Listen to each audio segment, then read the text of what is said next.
عمر کو قتل کرنے کا خیال آتے ہی شہریار سر سے پاؤں تک کانپ گیا۔ اس کے ہاتھ لرزنے لگے اور فوراً اس نے خنجر چھپا لیا۔ اس کی جان لینے کے بجائے وہ اچانک لپکا اور عمر کے گھوڑے پر سوار ہو گیا۔ ایک ایڑ لگائی اور یہ جا اور وہ جا۔ کافی دیر بعد جب عمر کی آنکھ کھلی اور اس نے شہریار کو غائب پایا تو سب کچھ سمجھ گیا۔ شہریار نے اسے دھوکہ دے دیا تھا، اس کی جمع پونجی پر ہاتھ صاف کر لیا تھا اور اب خدا جانے کہاں رفو چکر ہو گیا تھا۔ یہ ماہ رمضان المبارک کا پہلا دن تھا۔ شہریار کے پاس الشرجہ کے مقام تک پہنچنے کے لیے ابھی 4 دن باقی تھے۔ اگر وہ تیزی سے سفر کرے تو زیادہ سے زیادہ 2 دن میں پہنچ سکتا تھا۔ اسے ڈر تھا کہ کہیں عمر اس کا پیچھا نہ کر رہا ہو۔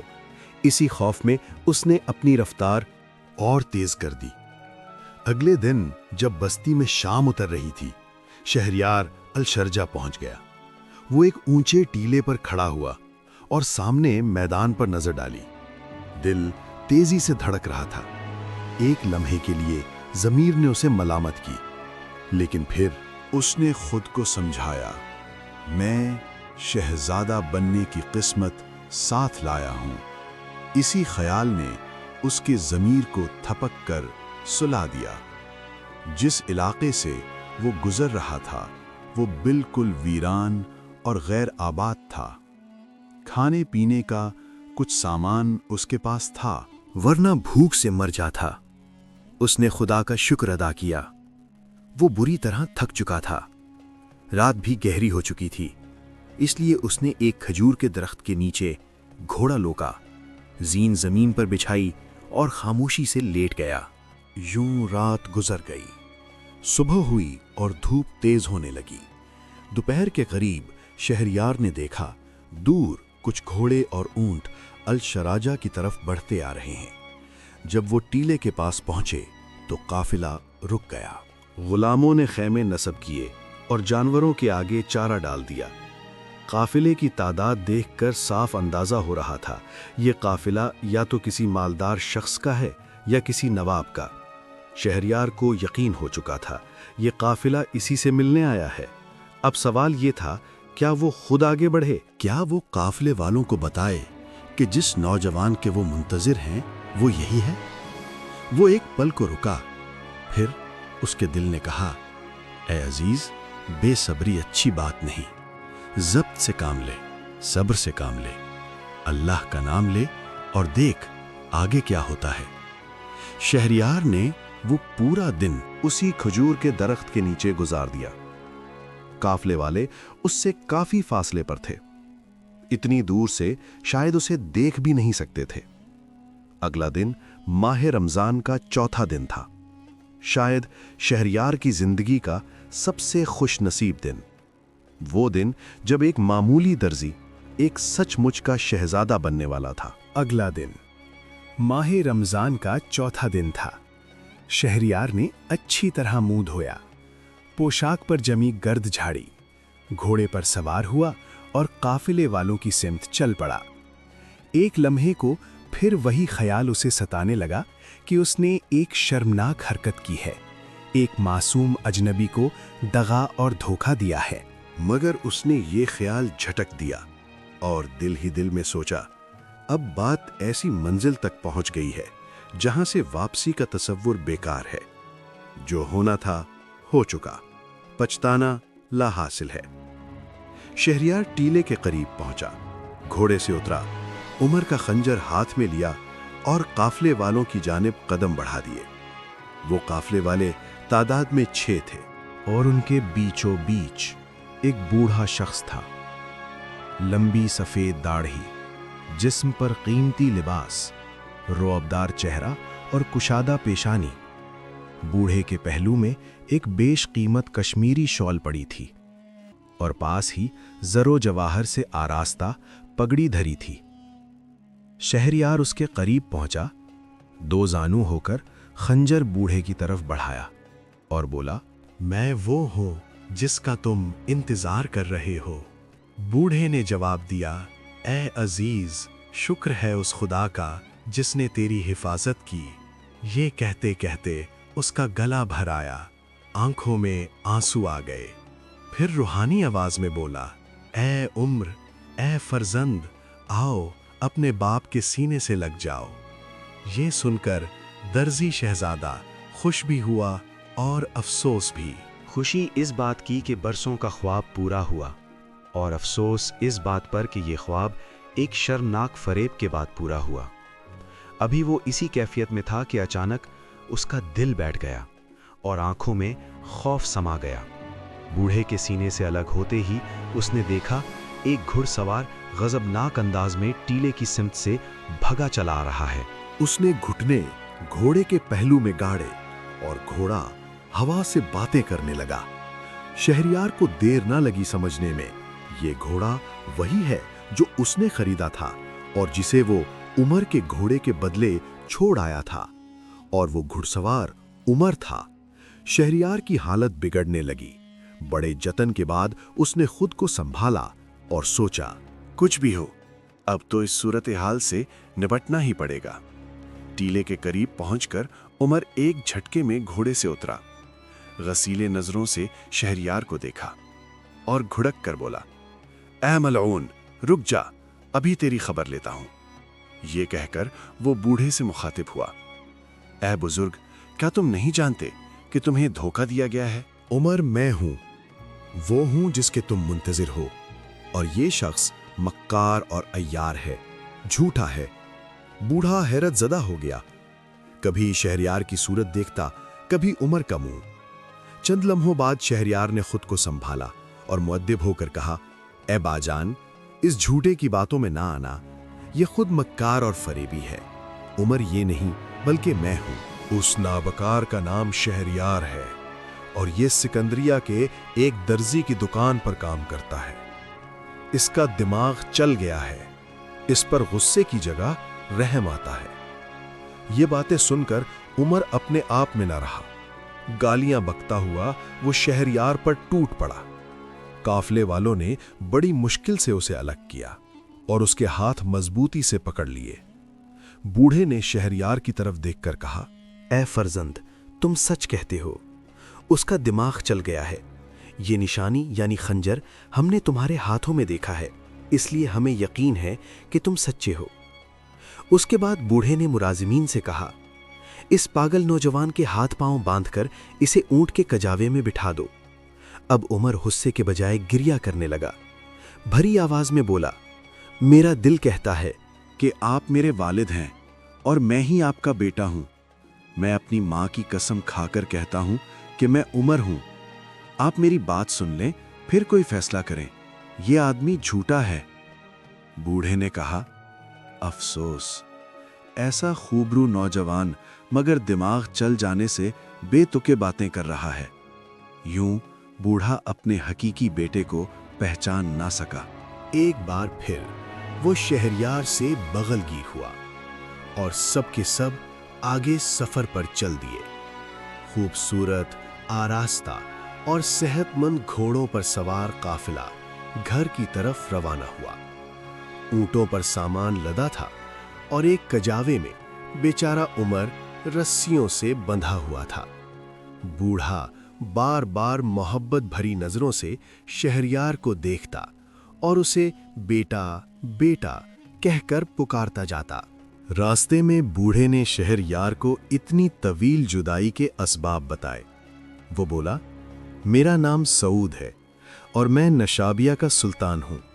میں برسوں اولاد کی نعمت سے محروم رہا، پھر بڑی دعاؤں کے بعد اللہ نے مجھے ایک بیٹا عطا کیا جس کا نام عمر رکھا گیا۔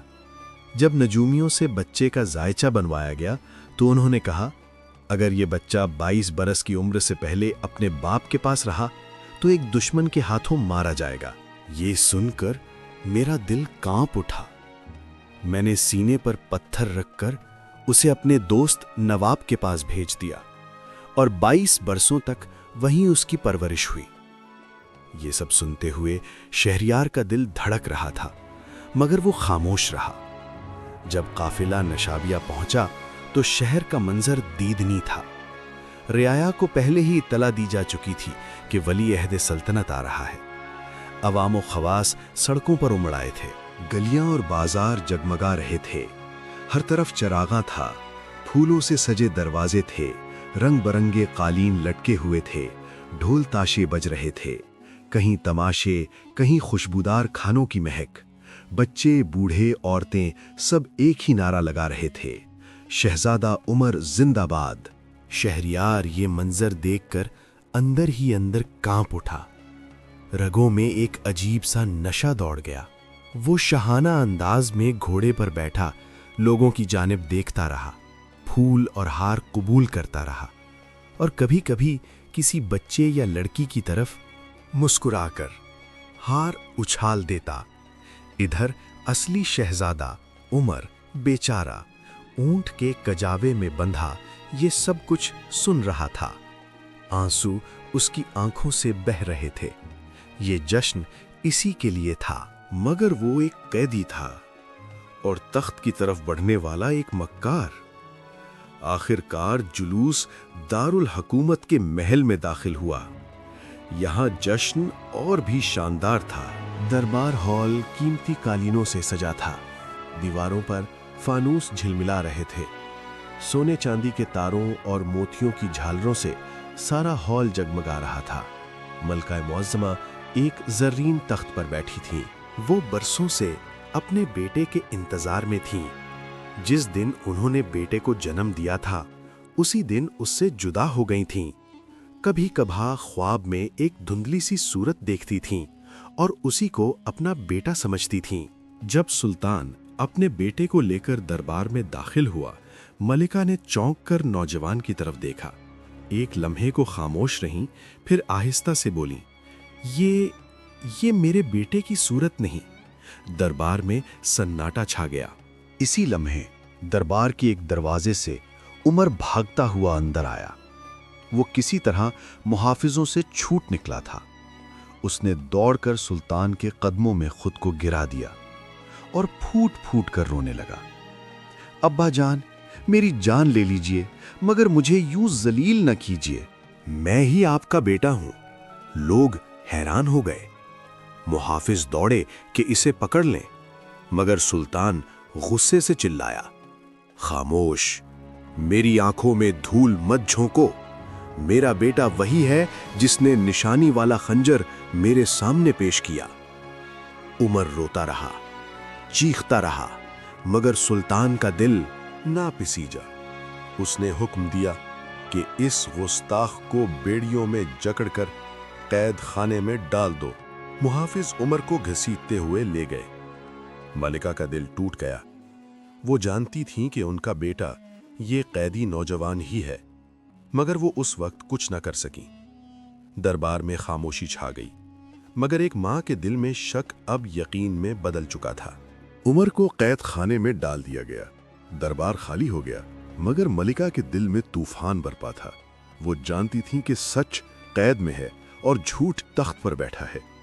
کچھ دیر بعد جب دل کو ذرا قرار آیا تو ملکہ نے سوچنا شروع کیا، میں اپنے ضدی شوہر کو کیسے قائل کروں، کیسے ثابت کروں کہ میرا بیٹا کون ہے۔ اسی وقت ملکہ نے سلطان کے ان ملازموں کو بلایا جو نشابیہ کے باہر سلطان کے ساتھ گئے تھے اور جن کے سامنے شہریار نے خنجر پیش کیا تھا۔ ملکہ نے ایک ایک بات پوچھی۔ ملازموں نے پورا واقعہ بیان کیا کہ کیسے عمر اچانک نمودار ہوا، کیسے اس نے خود کو شہزادہ بتایا، اور کیسے سلطان نے صرف خنجر کی بنیاد پر شہریار کو اپنا بیٹا مان لیا۔ ملکہ کے پاس اس وقت ان کا خاص مشیر مالک شاہ بھی موجود تھا، جو اپنی دانائی اور معاملہ فہمی کے لیے مشہور تھا۔ مالک شاہ نے ساری بات غور سے سنی، پھر آہستہ سے کہا، بی بی صاحبہ، فکر نہ کیجیے، میرے ذہن میں ایک تدبیر آئی ہے۔ اگر اللہ نے چاہا تو سچ خود سامنے آ جائے گا اور جھوٹ اپنی سزا پا لے گا۔ اس نے ملکہ کے کان میں کچھ کہا۔ ملکہ کے چہرے پر پہلی بار امید کی روشنی آئی۔ اگلے دن ملکہ نے اپنا رویہ بدل لیا۔ انہوں نے ایسا ظاہر کیا جیسے وہ سلطان کے فیصلے سے متفق ہیں اور شہریار ہی کو اپنا بیٹا مان چکی ہیں۔ سلطان اس تبدیلی سے خوش ہو گیا۔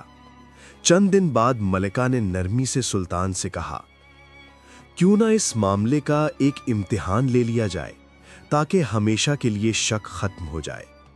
سلطان نے پوچھا، کیسا امتحان؟ ملکہ بولیں، جنگ، گھڑ سواری، تلوار بازی تو سب جانتے ہیں۔ میں چاہتی ہوں کہ عمر اور شہریار دونوں ایک ایک چغا سی کر دکھائیں اور اس پر خوبصورت گلبوٹے بنائیں۔ سلطان حیران ہوا، شہزادے اور سلائی، یہ کیسا امتحان ہے؟ مگر ملکہ کے اصرار پر اس نے ہاں کر دی، یہ سوچ کر کہ اصل شہزادہ تو اس کام میں ناکام ہو جائے گا۔ دونوں کو الگ الگ کمروں میں بٹھا دیا گیا۔ سوئی، دھاگا، کینچی اور ریشمی کپڑے کا ایک ایک تھان دونوں کو دے دیا گیا۔ 2 دن کی مہلت دی گئی۔ 2 دن بعد سب دوبارہ دربار میں جمع ہوئے۔ پہلے شہریار آیا۔ وہ سینہ تان کر چل رہا تھا۔ اس نے ایک شاندار چغا پیش کیا، ایسا نفیس کہ کاریگر بھی دنگ رہ جائیں۔ گل بوٹے ایسے لگتے تھے جیسے باغ سے توڑ کر سلے گئے ہوں۔ سلطان خوش ہوا۔ ملکہ نے خاموشی سے چغا لے لیا۔ پھر عمر کو بلایا گیا۔ عمر آیا، مگر اس کے ہاتھ میں سلے ہوئے چوغے کے بجائے ویسا ہی ریشمی تھان تھا جیسا اسے دیا گیا تھا۔ اس نے کپڑا اور کینچی زمین پر رکھ دی اور صاف لہجے میں کہا، میں گھوڑے دوڑا سکتا ہوں، تلوار چلا سکتا ہوں، قلعے پھلانگ سکتا ہوں، مگر میں نے کبھی سوئی دھاگا ہاتھ میں نہیں لیا۔ مجھے یہ ہنر سکھایا ہی نہیں گیا۔ یہ سن کر ملکہ چیخ پڑی۔ وہ دوڑ کر عمر سے لپٹ گئیں اور بولیں، یہی میرا بیٹا ہے۔ دربار میں سناٹا چھا گیا۔ ملکہ نے سلطان کی طرف دیکھا اور کہا، میں نے یہ امتحان سچ جاننے کے لیے رکھا تھا۔ اب آپ خود فیصلہ کریں، شہزادہ کون ہے اور درزی کون؟ سلطان سوچ میں پڑ گیا۔ اس کے چہرے کا رنگ بدلنے لگا۔ سچ اب خاموشی سے دربار کے بیچ کھڑا تھا۔ سلطان کافی دیر تک سوچ میں ڈوبا رہا۔ ایک طرف ملکہ کی باتیں تھیں، دوسری طرف اس کا غرور اور ضد۔ آخر اس نے کہا، یہ امتحان کافی نہیں، میں خود آخری فیصلہ کروں گا۔ اسی وقت سلطان نے گھوڑا منگوایا، فوراً اس پر سوار ہوا اور شہر سے باہر اس جنگل کی طرف روانہ ہو گیا جہاں عدل زاہدہ پری رہتی تھی۔ یہ مشہور تھا کہ وہ پری مشکل وقت میں سچ کا راستہ دکھاتی ہے۔ جنگل کے بیچ ایک روشن اور صاف شفاف مکان تھا۔ سلطان نے گھوڑا باندھا اور بلند آواز میں پکارا، اے عدل زاہدہ پری، اگر تو موجود ہے تو میری فریاد سن۔ چند لمحوں بعد درختوں کے درمیان سے سفید لباس میں ملبوس نقاب پوش پری ظاہر ہوئی۔ نرمی سے بولی، اے سلطان، بول کیا چاہتا ہے؟ سلطان نے سارا قصہ سنا دیا۔ دونوں نوجوان، خنجر، شک اور دل کا اضطراب۔ پری نے غور سے سنا، پھر 2 تعویذ نکالے اور سلطان کے ہاتھ میں دے دیے۔ بولی، ان میں سے ایک عزت اور وقار کا ہے اور دوسرا خوشی اور دولت کا۔ جو تیرا اصل بیٹا ہوگا وہ بغیر ہچکچاہٹ درست تعویذ چن لے گا۔ یہ کہہ کر پری درختوں میں غائب ہو گئی۔ سلطان تعویذ لے کر فوراً محل واپس آیا۔ اگلے دن عظیم دربار سجایا گیا۔ وزیر، امیر، مشیر سب حاضر تھے۔ تخت کے سامنے 2 میزوں پر دونوں تعویذ رکھ دیے گئے۔ سب سے پہلے شہریار کو بلایا گیا۔ وہ پورے غرور کے ساتھ آگے بڑھا اور بولا، حضور، میں آپ کا بیٹا ہوں، آپ کا حکم میرے لیے سب کچھ ہے۔ اس نے دونوں تعویذ غور سے دیکھے اور وہ تعویذ اٹھا لیا جس پر لکھا تھا خوشی اور دولت۔ سلطان نے کچھ نہ کہا، بس تعویذ واپس رکھ دیا۔ پھر عمر کو بلایا گیا۔ عمر آگے آیا، چہرہ تھکا ہوا مگر آنکھوں میں سچ کی روشنی۔ اس نے دونوں تعویذ دیکھے اور فوراً عزت اور وقار والا تعویذ اٹھا لیا۔ نرم مگر مضبوط آواز میں بولا، دولت اور خوشی انسان سے چھن سکتی ہے مگر عزت اور وقار صرف سچ کو ملتا ہے۔ میں نے یہی چنا ہے۔ پورا دربار ساکت ہو گیا۔ سلطان نے خادموں کو حکم دیا کہ زمزم کا پانی لایا جائے۔ اس نے دعا مانگی اے اللہ، سچ کو ظاہر فرما اور جھوٹ کو بے نقاب کر۔ اچانک عمر کے تعویذ کا ڈھکن خود بخود کھل گیا۔ اس میں سے تاج شاہی کی روشن شبیہ نمودار ہوئی۔ چند لمحوں بعد شہریار کے تعویذ کا ڈھکن کھلا، اس میں سے سوئی اور دھاگا نکل آیا۔ سچ سب کے سامنے تھا۔ سلطان کی آنکھوں سے آنسو بہنے لگے۔ اس نے تاج اٹھایا اور خود عمر کے سر پر رکھ دیا۔ دربار میں ایک ساتھ نعرہ بلند ہوا، اصل شہزادہ زندہ باد۔ ملکہ سجدے میں گر گئیں۔ انہوں نے اپنے بیٹے کو سینے سے لگا لیا۔ سلطان نے شہریار کی طرف دیکھا اور کہا، جو تیرا تھا وہی تجھے ملا، سوئی اور دھاگا۔ میں تجھے سزا دے سکتا ہوں، مگر آج خوشی کے دن تیری جان بخشتا ہوں۔ یہاں سے چلا جا اور دوبارہ فریب نہ کرنا۔ شرمندہ شہریار عمر کے قدموں میں گرا۔ عمر نے اسے اٹھایا اور کہا، میں نے تجھے معاف کیا، جا اور سچ کی روزی کما۔ یوں سچ جیت گیا، جھوٹ ہار گیا اور عدل قائم ہوا۔ دربار سے نکلتے وقت شہریار کے قدم لڑکھڑا رہے تھے۔ غرور ٹوٹ چکا تھا، آنکھوں میں ندامت تھی اور دل میں ایک ہی آگ جل رہی تھی، شرمندگی کی آگ۔ وہ خاموشی سے محل سے نکلا، کسی کی نظروں میں آنکھ ڈالنے کی ہمت نہ تھی۔ سلطان کی دی ہوئی مہلت اس کے لیے زندگی کا آخری موقع تھی۔ وہ سیدھا استبل پہنچا، ایک گھوڑے پر سوار ہوا اور بغیر پیچھے دیکھے اسکندریہ کی طرف روانہ ہو گیا۔ راستے بھر اسے وہ دن یاد آتے رہے جب وہ خود کو شہزادہ سمجھ بیٹھا تھا۔ وہ عزت، وہ سلامیاں، وہ ہار اب سب خواب لگ رہے تھے۔ کچھ دن بعد وہ اسکندریہ پہنچا اور سیدھا اپنے پرانے استاد درزی کی دکان پر گیا۔ استاد نے پہلے پہچانا نہیں، مگر جیسے ہی شناخت ہوئی غصہ بھڑک اٹھا۔ کاریگروں نے اسے گھیر لیا، سوئیوں سے بازو چبھ ہوئے، کینچی سے بال کاٹے اور خوب مارا پیٹا۔ استاد بولا، یہ تیری چوری کی سزا ہے، تو ہمیں ذلیل کر کے بھاگا تھا۔ شرمندہ شہریار خاموشی سے مار کھاتا رہا، کوئی جواب نہ دیا۔ آخرکار زخمی اور ٹوٹا ہوا وہ ایک سرارے میں جا گرا۔ وہاں رات بھر روتا رہا اور دل ہی دل میں عہد کیا، اب میں جھوٹی عزت نہیں چاہوں گا، صرف حلال محنت کروں گا۔ اگلی صبح اس نے اپنے پاس موجود قیمتی تعویذ ایک جوہری کو بیچ دیا۔ اسی رقم سے ایک چھوٹا سا مکان خریدا اور دوبارہ درزی کی دکان کھولی۔ دکان کے باہر ایک تختی لگوائی، شہریار درزی، عزت کی کمائی۔ ایک رات وہ دکان بند کر کے اکیلا سلائی کر رہا تھا کہ اچانک عجیب منظر دیکھا۔ سوئی خود بخود کپڑے پر چلنے لگی، دھاگا کبھی ختم نہ ہوتا تھا، سلائی ایسی نفیس کہ بڑے بڑے کاریگر حیران رہ جائیں۔ جلد ہی پورے اسکندریہ میں مشہور ہو گیا کہ شہریار کے پاس جادوئی سوئی ہے۔ کام کی بھرمار ہو گئی، دولت آنے لگی، مگر اب اس کے دل میں غرور نہیں تھا۔ کبھی کبھی جب اسے شہزادہ عمر کی فتوحات کی خبریں ملتی تو وہ آہستہ سے مسکرا کر کہتا، جو جس کے نصیب میں تھا وہی اسے ملا۔ عزت اور وقار سچ کے ساتھ ہی رہتے ہیں۔